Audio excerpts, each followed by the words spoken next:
ابو محیریز کہتے ہیں، میں نے ایک صحابی ابو جمعہ رضی اللہ تعالیٰ عنہ سے کہا، آپ ہمیں ایسی حدیث بیان کریں جو آپ نے رسول اللہ صلی اللہ علیہ وسلم سے سنی ہو۔ انہوں نے کہا، جی ہاں، میں تم لوگوں کو بڑی عمدہ حدیث بیان کرتا ہوں۔ ایک دفعہ ہم نے رسول اللہ صلی اللہ علیہ وسلم کے ساتھ صبح کا کھانا کھایا۔ ہمارے ساتھ سیدنا ابو عبیدہ بن جراح بھی تھے۔ انہوں نے کہا، اے اللہ کے رسول، کیا کوئی ہم سے بھی بہتر ہو سکتا ہے؟ ہم آپ صلی اللہ علیہ وسلم کے ساتھ مشرف با سلام ہوئے اور آپ صلی اللہ علیہ وسلم کے ساتھ مل کر جہاد کیا۔ لیکن آپ صلی اللہ علیہ وسلم نے فرمایا، جی ہاں، وہ لوگ بہتر ہیں جو تمہارے بعد آئیں گے اور بن دیکھے مجھ پر ایمان لے آئیں گے۔ سیدنا انس بن مالک بیان کرتے ہیں کہ رسول اللہ صلی اللہ علیہ وسلم نے فرمایا، میں چاہتا ہوں کہ میں اپنے بھائیوں کو ملوں۔ صحابہ کرام رضی اللہ تعالیٰ عنہم نے کہا، ہم آپ کے بھائی ہی ہیں۔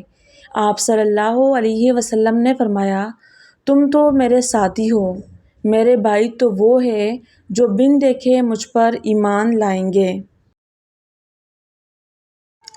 سیدنا ابو امامہ رضی اللہ تعالیٰ عنہ سے مروی ہے کہ رسول کریم صلی اللہ علیہ وسلم نے فرمایا، اس آدمی کے لیے خوشخبری ہے جس نے مجھے دیکھا اور مجھ پر ایمان لایا، اور جو آدمی مجھ پر ایمان لایا جبکہ اس نے مجھے دیکھا ہی نہیں، اس کے لیے 7 دفعہ خوشخبری ہے۔ سیدنا عبداللہ بن مسعود رضی اللہ تعالیٰ عنہ سے مروی ہے کہ ایک آدمی نبی کریم صلی اللہ علیہ وسلم کے پاس آیا اور کہا، اے اللہ کے رسول، اگر میں اسلام قبول کر کے اس دین میں نیکیاں کرتا رہوں تو کیا جاہلیت والی میری برائیوں کی وجہ سے میرا محاسبہ ہوگا؟ آپ صلی اللہ علیہ وسلم نے فرمایا، جب تو بظاہر اور بباطن اسلام قبول کرے گا تو جاہلیت میں جو کچھ کیا ہوگا اس کی بنا پر تیرا مواخذہ نہیں ہوگا، لیکن اگر تو بظاہر اسلام قبول کرے گا نہ کہ بباطن تو اگلی پچھلی یعنی ہر برائی پر مواخذہ کیا جائے گا۔ سیدنا ابو ہریرہ رضی اللہ تعالیٰ عنہ سے مروی ہے کہ نبی کریم صلی اللہ علیہ وسلم نے سیدنا بلال رضی اللہ تعالیٰ عنہ کو حکم دیا کہ وہ لوگوں کو اس بات کی منادی کرے کہ جنت میں صرف اور صرف مسلمان جان داخل ہوگی۔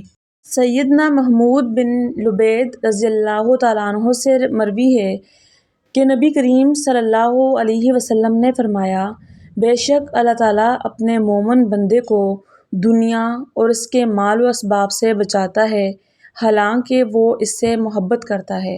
اس کی مثال ایسے ہی ہے جیسے تم اپنے بیمار آدمی پر ڈرتے ہوئے اور اس کو کھانے پینے سے بچاتے ہو۔ اللہ تعالیٰ ہم سب کو قرآن و حدیث پہ عمل کرنے کی توفیق عطا فرمائے، آمین۔